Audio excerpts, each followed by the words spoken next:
mambo vipi? Safi kabisa. Unaitwa nani? Bana, mimi naitwa Richard au Olakwi. Okay.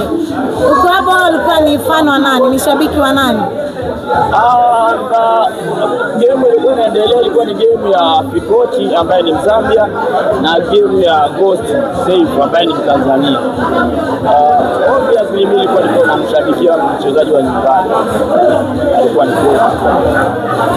Kwa hiyo nilikuwa nyumbani, lakini pia mimi niko kwenye management ya uongozi wa timu inayotokea Ghost ya Vegas.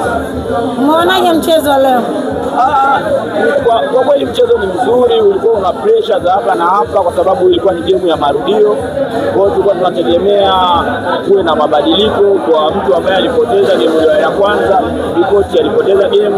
Kwa hiyo mtu anakuja kufanya marudio, ina maana anakuwa amerekebisha makosa yake na kuja kufanya mchezo mgumu zaidi kama jinsi ambavyo tumeona. Lakini pia tuna wachezaji wetu ambao ni wakubwa, ni top notch. Ghost ni mchezaji wa hali ya juu, nadhani ni wachezaji wanaolingana.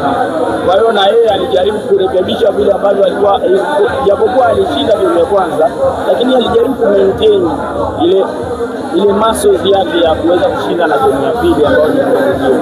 Kwa hiyo mchezo ulikuwa mzuri, mkutano na pressure ya kutosha, lakini wachezaji wote ni wakubwa, wameweza kumaintain tempo yao, tumeenjoy game. Alright. Tunaona Safe amemfunga mara 2 mgeni hapa. Kuna plani yoyote kama wewe ukiwa part of management ya kumfuata na kwao?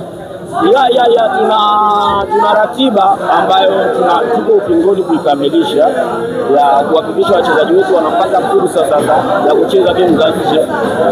Hivi sasa hivi tuko kwenye mashindano ya kupeleka wachezaji wetu wawili China kwenye mashindano ambayo tumepata mwaliko kupitia chama cha Pool Table Taifa kwenye mashindano ya Hayball. Kwa hiyo wachezaji wetu wanajiandaa, lakini pia kuna mashindano ambayo yanafanyika Zimbabwe, I think Zimbabwe au Zambia. Kwa hiyo tuna plan pia ya kuwapeleka wachezaji wetu wapate hizo exposure na experience tofauti, wakutane na wachezaji ambao wana fikra tofauti wanapokuwa kwenye meza, ili na wenyewe waendelee kukua zaidi katika mchezo huu. Asante sana.